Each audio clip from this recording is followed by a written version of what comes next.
Bonjour Victoria. Salut Thierry. C'est un peu Un nouveau space. Oui, c'est un peu space. Voilà, c'est lundi, c'est le début de la semaine, tu vois. On a déjà fait connaissance avec notre invité. C'est du teasing. On vous l'a mis en image subliminale et vous set-up. devrez deviner de qui il s'agit.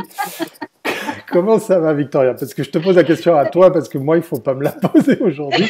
Mais on est en bonne santé, on est en live. Voilà, je te pose la question, Exactement, Victoria. bah, c'est déjà pas mal. Et moi, ça va très très bien parce que je sais que la technique, c'est toi et c'est toi qui as galéré aujourd'hui. Donc voilà, moi je galère pas, c'est parfait. Je suis prête pour parler. Eh ben, tu m'envoies ravi parce qu'effectivement, moi, je rame un peu aujourd'hui pour faire que ce live ressemble à quelque chose et puis que vous puissiez passer un bon moment avec nous sur Comin Mag Live, le live que vous pouvez bien sûr retrouver en replay sur cominmag.ch, en podcast, en audio, que vous pouvez partager sur les réseaux sociaux. Ça nous fait plaisir de voir des petits messages. Vous avez le droit hein, de continuer à le faire hein, parce que c'est vraiment très très cool de les lire au fur et à mesure. Et puis, comme chacun de ces lives, on a normalement un super visuel. Alors là, je vous le balance façon Manu Militari à la main et en statique, puisqu'effectivement, comme vous l'avez vu, je ne suis pas dans mon studio habituel. On vous rappelle que le meilleur de la pub 2020 aura bien lieu, que vous avez jusqu'au 7 août pour sortir vos plus beaux projets. Et promis juré, pour les lives qui restent sur cette semaine, on fera une très très belle réalisation. En tout cas, un peu mieux, comment dire, réglé qu'aujourd'hui. Mais comme je le disais, on est en bonne santé, on est en live, donc c'est parti. Victoria, de qui s'agit-il pour ce qui est de découvrir notre invité, enfin de lui donner un nom puisqu'on l'a déjà vu à l'image. Bon, juste avant de le présenter, je vais quand même dire que, évidemment, ce qui change maintenant pour nous, c'est qu'on commence à bouger. Et donc, pendant le confinement, on avait des Skype, on était vraiment chacun Oui, à un endroit fixe, et donc c'était juste parfait. c'est vrai. Et que ce qui change, c'est que notre vie, maintenant, elle est en train de, on se remet en mouvement. Donc maintenant aussi, nous, on doit s'adapter à cette mobilité.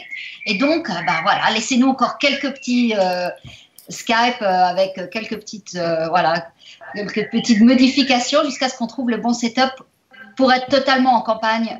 Et là, on sera les kings du world. Du setup qui sera comme ça constant. D'ailleurs, cette semaine, on va un petit peu bouger, on va se retrouver un petit peu partout cette semaine. Allez, Ah oui, en fin de vie. Alors aujourd'hui, voilà, on a un super invité, Remo Zoccarelli.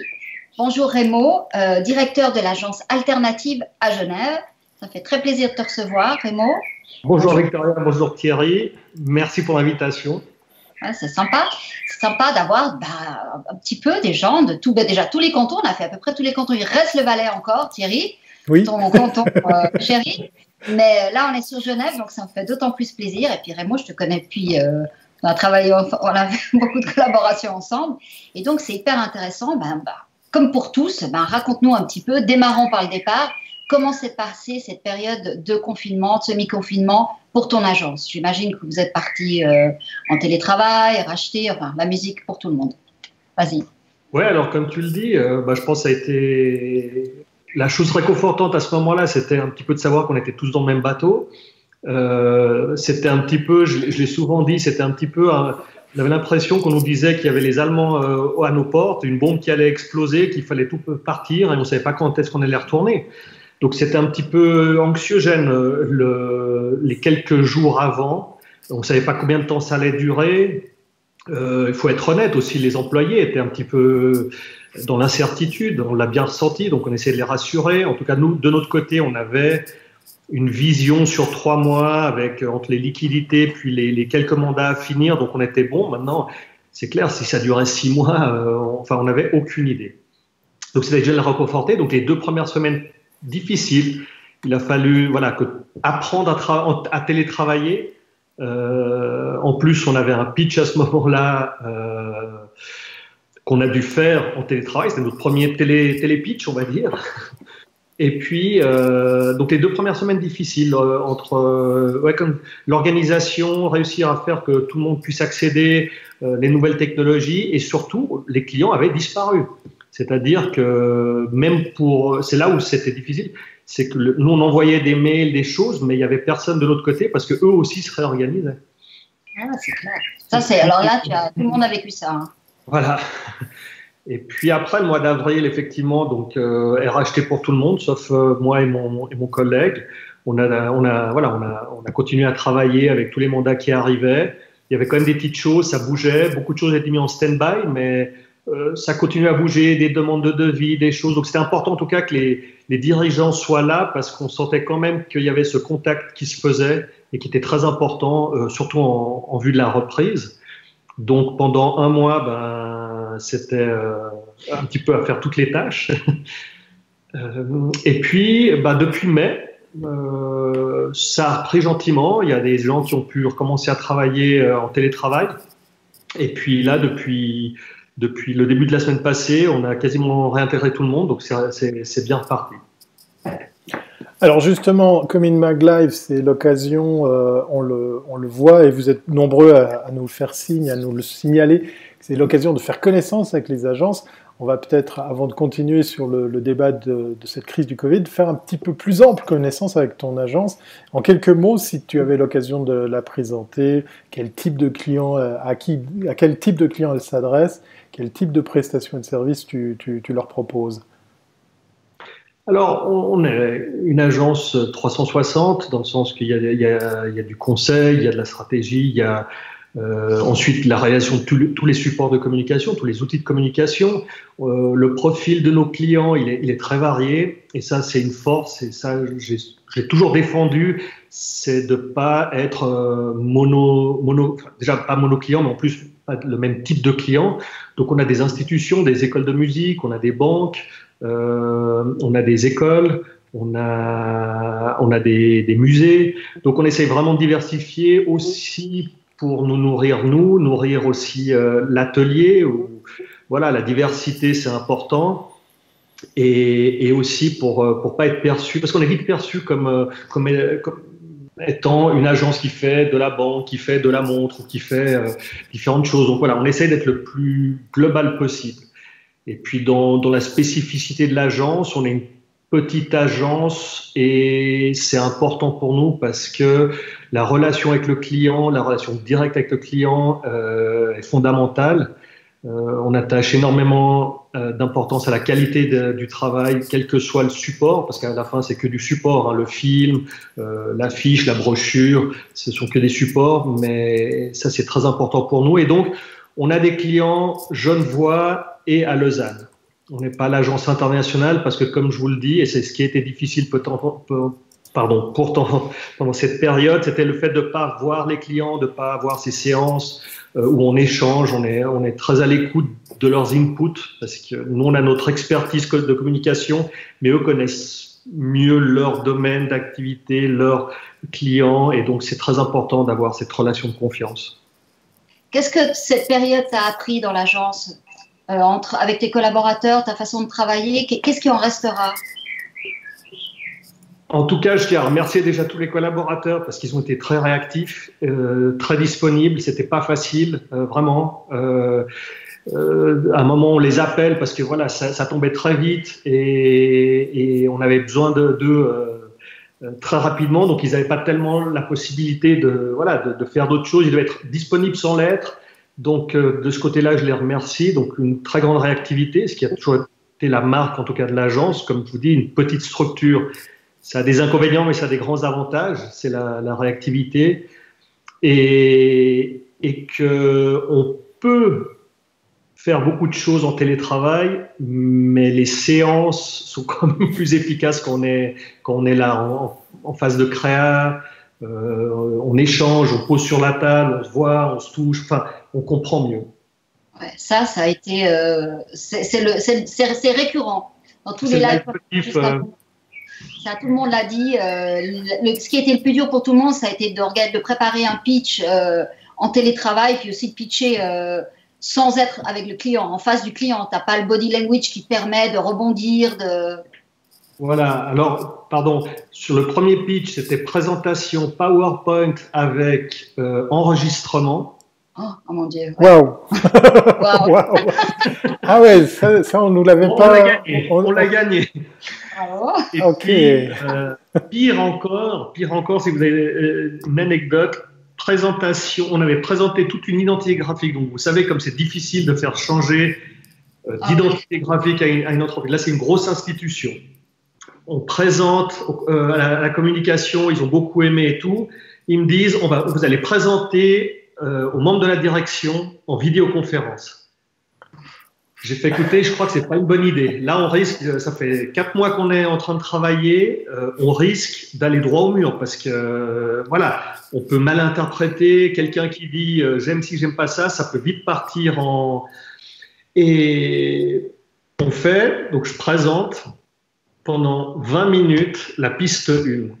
Pas un bruit, je vois pas un visage, je sais pas du tout ce qu'ils pensent. Vous savez, des fois, on voit, on revient. Je parle à un écran pendant 20 minutes. Ensuite, je leur dis, jusque-là, tout va bien? Oui, continuez. Bon, 20 minutes, piste 2. J'arrête, je ne sais pas à quelle sauce je vais être mangé. Et heureusement, le premier qui parle dit, alors super, on est content et tout. Mais ça a été une expérience difficile. Ça, j'imagine. Non, mais ce qui prouve que la communication, c'est quand même être avec des gens. C'est pas voilà. Mais les outils permettent de. Tes employés pouvaient travailler déjà chez eux. Il y avait déjà un home office qui était organisé ou pas du tout? Ils n'étaient pas encore organisés. Enfin, pour moi et mon collègue, enfin mon associé, on avait accès, mais pas eux. Donc on l'a vite mis en place. Mais après, c'était les mêmes problèmes que j'avais moi à un moment. C'est qu'on est à la maison avec les enfants à côté. Enfin, moi j'en ai 3. Installer les ordinateurs, faire les devoirs, répondre au téléphone, au Skype. Voilà, il y avait des employés. D'ailleurs, les employés qu'on a pu réintégrer assez vite, c'était ceux qui n'avaient pas d'enfants. Parce que, voilà. Ça note. Les enfants, ça a été, je crois, ça a été l'angoisse de tout le monde. Faites des enfants qui disaient. Faites des enfants qui disaient. Non, mais là, en tout cas, ils ont une formation sur ordinateur intensive de 2 semaines. Parce qu'avant, ils ne maîtrisaient pas tellement. Mais là, vraiment, comment on fait ci, comment on fait ça, maintenant, c'est bon. Ils sont tous équipés, ils ont leur compte. Est-ce que tu as le sentiment... Est-ce que tu as le sentiment du côté des clients, on va aller vers ce trend de mixer un peu le présentiel et le online? C'est une question qui revient un peu souvent dans nos lives. Est-ce qu'il y a ces petites habitudes qui vont rester pour certaines d'entre elles, pour se dire on va peut-être pas prendre la route pour 1 heure de meeting, par exemple? Alors voilà, moi je pense que pour ça c'est bien parce que typiquement on avait des fois des clients à Lausanne et puis c'est vrai que faire tout le trajet pour une demi-heure, des fois la vidéoconférence va très très bien. Maintenant c'est comme tout, c'est comme le digital, le print, Internet, la brochure, c'est un petit peu des deux. Donc il faut savoir mélanger. À un moment il faut se voir, à un moment quand c'est pas utile, la visioconférence fonctionne bien. Après voilà, je sais qu'il y a certains dirigeants qui aiment bien avoir les gens au bureau parce qu'ils ont l'impression que ça va moins vite à la maison. Alors moi j'ai pas essayé sans les enfants, mais je sais que ça va moins vite à la maison. Mais je pense que voilà, on peut éviter des trajets, on peut aller très très vite à faire maintenant il y a cette habitude de la vidéoconférence à 3-4, on peut vite faire un meeting 15 minutes, ce qu'on pouvait pas faire avant en fait. Et ça c'est un truc. Alors les outils étaient là. Les crises sont toujours des opportunités, donc ça t'a permis aussi de faire une campagne. Tu as eu des campagnes que tu as reportées, on en reviendra, mais tu as aussi l'opportunité de faire une campagne que tu n'aurais jamais fait avec la ville de Genève à un moment de Pâques. Alors peut-être c'est intéressant que tu nous l'expliques. Ouais, alors c'était assez marrant parce que voilà, on nous appelle et puis 1 semaine avant Pâques, hein, et puis c'est la ville de Genève avec les collections de la ville. Ils ont fait un gros travail pour valoriser toutes les œuvres pendant le confinement. Donc il y a eu c'était la culture chez vous, c'était toutes ces choses-là. Et puis pour Pâques, il y a eu une idée qui était de faire une chasse aux œufs virtuelle. Ok, qu'est-ce qu'on entend par chasse aux œufs virtuelle? Et puis surtout, le but principal, c'était toujours de valoriser et de faire découvrir les œuvres des collections de la ville de Genève. Donc, on a récolté, enfin, chaque musée a envoyé des œufs, en fait, des pièces, soit des céramiques, soit des peintures, soit des choses comme ça. On a réussi à obtenir des images aux définitions du jardin botanique, et puis on a fait une chasse aux œufs au jardin botanique. Donc on cachait 3 œufs avec. Alors j'ai vite trouvé un partenaire qui a réussi qui était très réactif. On a travaillé le week-end, et puis on pouvait se balader, puis zoomer, puis essayer de chercher ces œufs qui étaient camouflés. Et à chaque fois qu'on cliquait, eh ben, voilà, on découvrait l'histoire de cette pièce, de quel musée elle venait, quelle était son histoire. Donc il y avait ce côté ludique et didactique. Donc j'avais les bêta-testeurs à la maison, c'était mes enfants. Alors donc eux, ils ont adoré. Et puis après, on voyait un petit peu le niveau de difficulté en fait. Est-ce qu'on les cachait trop facilement? Est-ce qu'on les cachait pas suffisamment? Est-ce qu'il y a la jouabilité?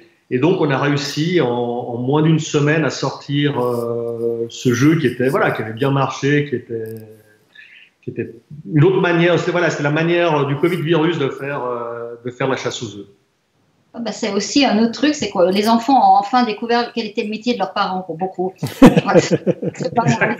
Mais je ne sais pas s'ils ont encore compris ce que je faisais. Ouais, c'est comme ma maman. Ma maman sait toujours pas ce que je fais. Coucou. On a tous le même problème, ça me réconforte.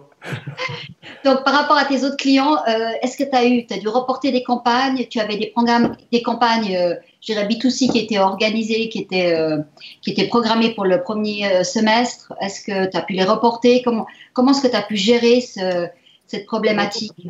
On n'a pas la chance de certaines, visiblement. On n'a jamais une visibilité à 6 mois. On a toujours une visibilité à 1 mois.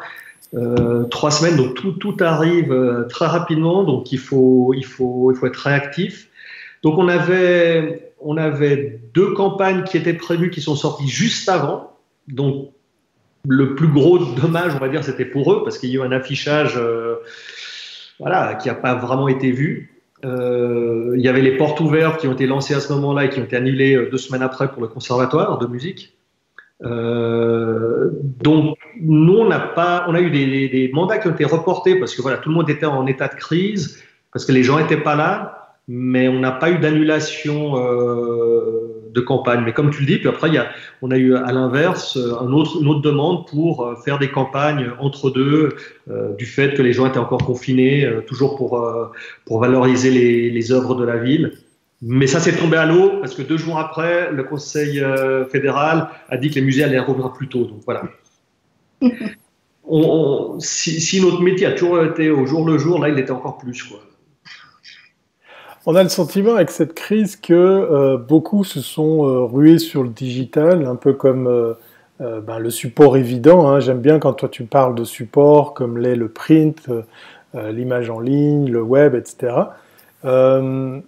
Pourquoi les annonceurs, les clients ne se sont pas plus massivement intéressés à ce support? Parce que c'est quand même la grosse révélation. Hein. Je ne parle pas du télétravail, des outils de travail à distance, le travail à la maison, etc.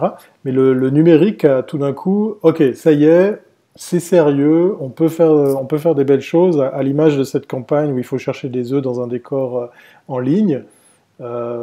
Pourquoi ça ne s'est pas fait plus tôt d'après toi? Je crois que l'être humain est toujours, il faut le pousser à un moment pour avoir du changement. Mais je pense que tout le monde, hein, quand on doit changer d'application, quand on doit changer d'ordinateur, de méthode de travail, on attend vraiment d'être forcé pour le faire.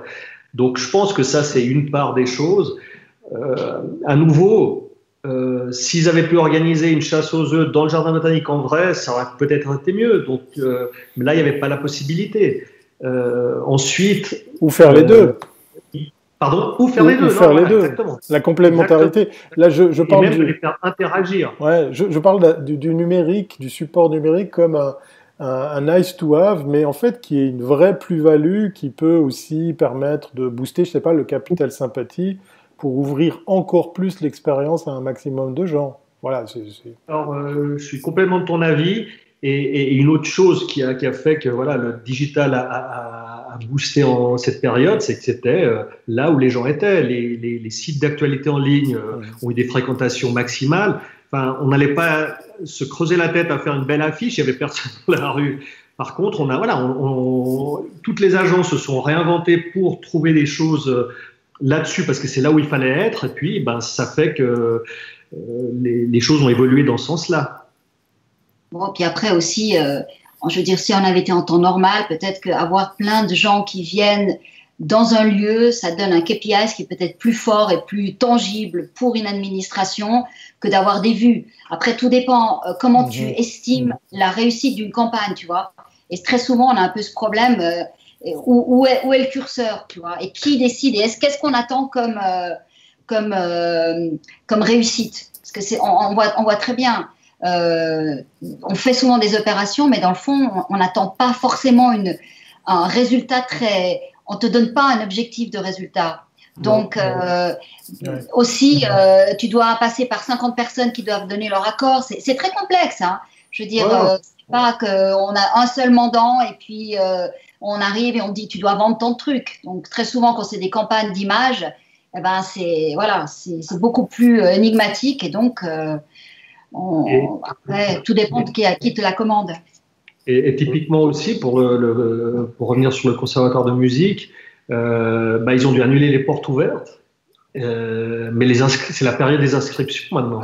Et puis ils n'avaient jamais été vraiment sur le digital. Et là, encore une fois, l'opportunité fait que maintenant, on a lancé une campagne digitale sur les inscriptions, mais donc on s'est donné un objectif tangible, mais c'est difficile. Une inscription, c'est pas juste un clic. Il faut remplir un formulaire, c'est une décision prise. Donc ça marche par plusieurs points de contact pour qu'à un certain moment la personne ne fasse pas. Donc il faut vraiment être derrière. Mais là aussi, voilà, ça a poussé une institution à se diriger vers le digital. Et là aussi, moi, je pense que c'est pas l'un ou l'autre. Les portes ouvertes sont super importantes parce que les enfants découvrent vraiment la beauté de l'instrument, entendent la sonorité, ressentent leurs premières émotions. Il n'empêche que peut-être qu'on n'a pas envie de s'inscrire tout de suite et qu'on est bien le soir même à se réinscrire ou 2 jours après. Donc voilà, et le digital, dans ce cas-là, peut encore appuyer ces portes ouvertes avec des vidéos, beaucoup de choses qui vont nourrir. Ouais, aujourd'hui, c'est pas où, et il faut multiplier les contacts, d'où l'importance pour les agences, enfin l'obligation des agences de devenir 360.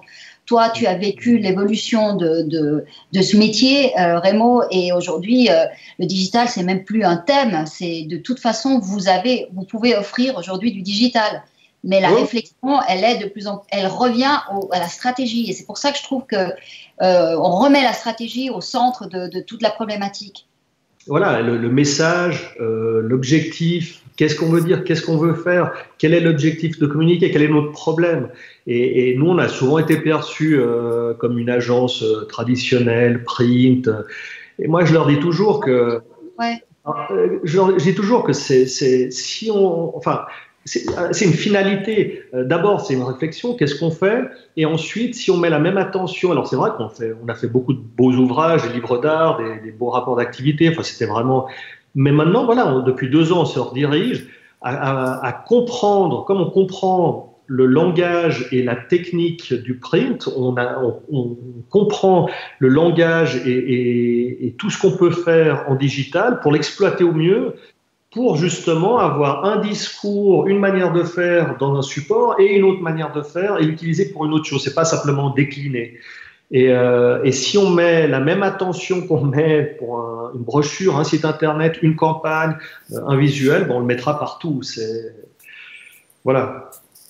Est-ce que toi, tu crains pour le 2e semestre que la crise, disons, empêche les entreprises d'investir dans la communication, si tu veux, que les budgets partent au marketing, partent sur d'autres opérations plus, je dirais, plus tactiques, peut-être pas marketing, mais disons communication, image, partent plutôt sur du marketing et donc il y a moins de budget pour les agences?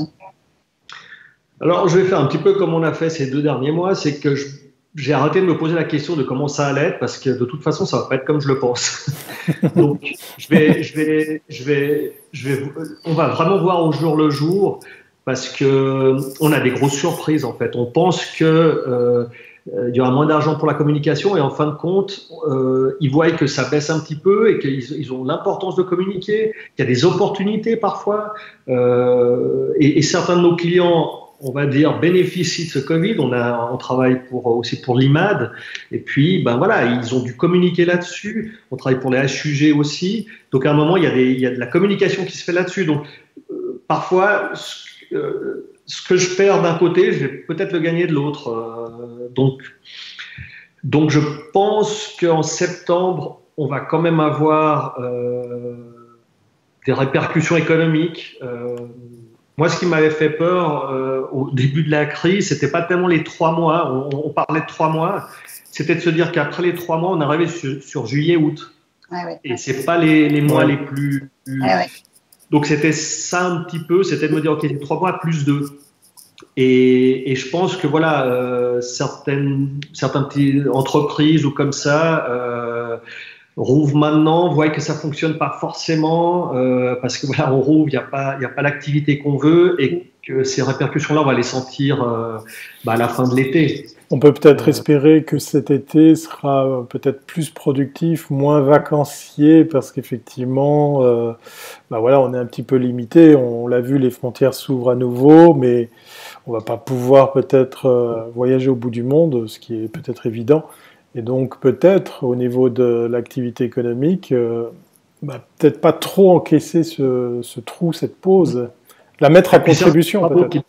Et certains travaux qui devaient se faire au mois de mai, on les fera peut-être au mois de juillet. Je crois que tout le monde a envie de repartir. Vraiment au début de l'année, je crois que j'ai jamais entendu, et même nous, on se disait waouh, c'est une année, elle commence sur le chapeau de roue. Un mois de janvier, on n'a jamais fait autant. Vraiment, le mois de janvier, c'est l'angoisse. C'était une superbe année. C'était bien parti. On avait passé la crise 2008, tout était fini et tac. Et donc, je crois qu'il y a tout le monde a quand même cette envie de repartir, et d'avoir des nouveaux projets, d'aller de l'avant. Donc, moi, je suis confiant que malgré des répercussions, ça c'est indéniable. 3 mois d'inactivité, ça va se ressentir. Mais voilà, je suis optimiste. Alors, on voit ceux qui ont quand même une expérience en la matière. C'était pas ta première crise, donc finalement, quel message tu peux laisser pour les jeunes entrepreneurs, ceux qui sont lancés, qui ouvrent des agences maintenant voilà, qu'est-ce que tu as envie de leur dire? Alors, nous, on avait la chance on a plus de 25 ans d'existence, donc on avait, on va dire, une base solide. Je pense que les agences qui ont commencé 6 mois avant, 1 année avant, c'est dans la réalité, c'est qu'il y a peut-être moins de solidité, de clients récurrents ou des choses comme ça. Donc voilà, là c'était un petit peu, on va dire, faute à pas de chance. Maintenant, c'est un petit peu ce qu'on m'a dit. Là, il y a une nouvelle aventure qui commence, même pour l'agence. Et puis on me disait, il n'y a pas meilleur moyen pour commencer.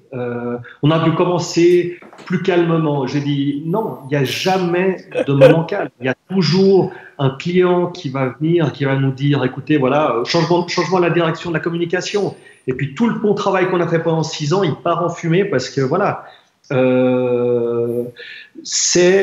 alors, déjà dans le métier d'entrepreneur, mais en plus dans la communication, il faut vraiment prendre chaque jour comme il vient et puis pas avoir d'attente. Vraiment, voilà, la situation maintenant, elle est comme ça. Comment est-ce que je vais réagir? Et puis, à ces jeunes entrepreneurs, courage. Mais en tout cas, s'ils cherchaient un domaine d'activité calme et serein, d'ailleurs, je ne sais même pas s'il y en a encore, mais c'est pas celui-là qu'il fallait choisir. Mais à la vertu, tu te disais que tu avais 3 mois de liquidité. Ça, c'est peut-être une vertu qui semblait absurde il y a quelques mois encore. Et on l'a vu, certains n'avaient rien du tout. Et donc, heureusement qu'il y a eu de l'aide de l'État. Mais une autre crise, peut-être, il n'y aura pas autant d'aide. Donc, peut-être, il faut aussi, quand on gère une PME, parce que finalement, une agence, c'est une PME, c'est quand même réfléchir. Il faut garder un peu d'argent. Et ça, je ne crois pas que c'est quelque chose qui était valorisé jusqu'à maintenant, mais je pense que c'est important d'avoir toujours une poire pour la soif. Hein. Il faut d'ailleurs remercier notre invité, monsieur Rémo, puisqu'effectivement, tu as parlé du terme entrepreneur. Il ne faut pas oublier effectivement que nous sommes des entrepreneurs. Donc, merci de l'avoir répété. Oui, donc, oui. Alors, parce que tout le monde, souvent dans ce métier, on n'a pas fait d'études de gestion d'entreprise. On vient plutôt parce qu'on est créatif et où on est aujourd'hui dans la technologie, mais on n'a pas cette culture de manager. Non. Et comme tu le dis, on est pas forcément à l'aise avec les comptes et avec les placements et les différentes choses. Voilà, comme tu dis, on est plus dans la création et moins dans le calcul. Par contre, voilà, nous, on a toujours été une agence euh, très prudente. On n'a jamais flamboyé, mais on a toujours. Pour te dire, à un moment, je me demandais même si 3 mois maintenant, je me demande si 3 mois ça suffit, quoi. Tu vois, s'il faut pas voir 6 mois ou une année, s'il y a le Covid-21, quoi. Mais Le retour. non, mais voilà, on a pris nous aussi toutes les mesures au moment où ça arrivait. On a mis tout le monde à racheter. Heureusement qu'il y a eu cette solution, hein, vraiment, parce que en plus il y avait la flexibilité de les faire retravailler s'il y avait un mandat qui arrivait. C'était pas trop difficile à se décider. Maintenant sur les emprunts, voilà, même nous on nous avait dit ouais, tu sais, il y a les emprunts, il y a ci, il y a ça. Et j'ai dit ouais, mais quand même, 2 mois, si tu fais pas 2 mois de chiffre d'affaires, tu fais zéro, tu vas pas les récupérer au mois de juin quand ça va recommencer. C'est quand même 2 mois où il y a eu les loyers à payer, les assurances et toutes les charges sociales. Donc c'était, enfin moi, moins vendre ce prêt. C'est clair que si ça peut aider certains, mais est-ce que c'est pas des fois retardé aussi le problème? C'est pas un don, c'est un prêt. Hein. Oui, Et certains l'ont bien mis en avant. Alors ça a pu aider si on n'avait pas d'autres solutions, mais voilà. Après, il faut être conscient qu'il faudra rendre cet argent, ça c'est clair. Hein. Ouais. Mais je crois que si j'ai bien entendu, les RHT peut-être seront prolongés, donc ça donnera. Je pense que c'est ce qui donnera encore un coup de pouce aux entreprises pour justement ne pas avoir à licencier et puis disons avoir un peu de temps pour pouvoir refaire démarrer le business. Et disons, si on lisse l'année, toi, si tu penses, si tu comptes ces 2 mois et tu lisses l'année, tu perds pas trop. Non. Non, moi-même, je pense qu'on on va faire l'année comme les autres. Enfin, je touche du bois, mais voilà, on a eu ces quelques mandats qui sont tombés au bon moment. On a gagné 1 ou 2 concours, ce qui nous donne une visibilité. On a une partie du chiffre qui est faite par des clients récurrents, donc à moins, voilà, quoi, à moins qu'ils décident de partir. Mais non, moi, je suis optimiste et je me dis qu'on devra faire une année comme les autres. C'est intéressant parce qu'on voit que le monde de la com des agences en Suisse romande tiendra. Finalement, on n'a pas énormément d'agences, mais celles qui sont là, elles avaient trouvé leur place. Et franchement, ça me fait très très plaisir d'entendre tout ça parce que à travers nos lives, on est vraiment en train de voir que les agences digitales avaient été favorisées parce qu'il y avait une forte demande. Mais on aurait pu croire que les agences de communication allaient être plus touchées. Et non, elles ont toutes travaillé. Ok, certaines ont demandé des prêts ou pas, mais disons, voilà. Mais je pense qu'ils ne devraient pas avoir trop de casse, quoi. Voilà. C'est sur cette note très positive qu'on va clore ce Coming Mag Live très très intéressant du lundi, un peu particulier, vous l'avez vu pour le setup, mais promis juré. Voilà, il faut qu'on se remette à la mobilité, hein, Victoria, c'est clair et net. Moi le premier, voilà. Donc il y aura de nouveau du bel éclairage, du décor et ce genre de choses, mais surtout on est très content d'avoir commencé cette semaine avec toi pour cette note positive qu'on va garder en mémoire. On rappelle effectivement Remo Zottarelli de l'agence alternative qui partage avec nous effectivement son expérience du ou de la Covid-19, on ne sait toujours pas comment il faut la nommer, et puis on lance l'invitation si effectivement l'actualité, les projets t'amènent à venir à nouveau faire un petit coucou ici à Coming Mag Live, c'est avec grand plaisir qu'on t'accueillera pour continuer effectivement à parler de l'actualité des agences de Suisse romande. Très bel après-midi à toi, merci pour cet échange. Merci à vous, c'était un plaisir. Et puis on va se dire à très très bientôt. Victoria, il est temps pour nous aussi de clore ce live. Allez, je vous remets le petit visuel, hein, tant qu'à faire si vous ne l'aviez pas bien noté. C'est jusqu'au 7 août que vous pouvez effectivement sortir vos plus beaux projets pour l'édition. La 5e édition du meilleur de la pub, rendez-vous compte, elle aura lieu puisque initialement prévu au mois de mai, ça sera pour la rentrée en septembre. Voilà, donc on vous attend avec vos plus beaux projets puisque aujourd'hui on a la continuité de la preuve qu'on continue à travailler dans nos métiers et ça fait bien plaisir. On se voit demain, Victoria ?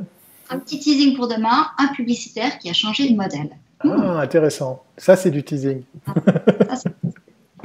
À demain. Ciao. Allez, à demain, 15 heures. Portez-vous bien.